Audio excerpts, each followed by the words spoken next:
Chagas, no início da noite de ontem, um homem foi detido pela equipe da Força Tática da Polícia Militar de Sorriso ao ser flagrado portando uma arma de fogo.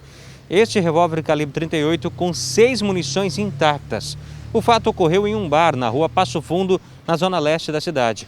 A polícia chegou até ele após uma denúncia anônima através do telefone 190. A guarnição da Força Tática, comandada pelo sargento Antônio Marcos, recebeu uma denúncia que num bar, ali na rua Passo Fundo, no bairro São Mateus, estaria uma pessoa lá em posse de uma arma de fogo.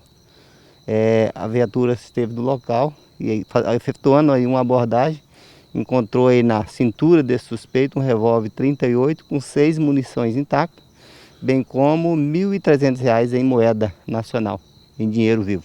Para a polícia, este rapaz não soube informar a origem do dinheiro e demonstrou nervosismo. O suspeito foi trazido até a delegacia da Polícia Judiciária Civil, onde responderá pelo crime de porte ilegal de arma e munição de calibre permitido. Este rapaz já possui passagens pela polícia e inclusive foi preso em uma outra ocasião pelo sargento Imoura da Polícia Militar. Eu prendi esse moço por desacato e desobediência faz aproximadamente uns 7, 8 anos. Problema. Depois disso aí eu não sei se ele teve mais alguma outra passagem.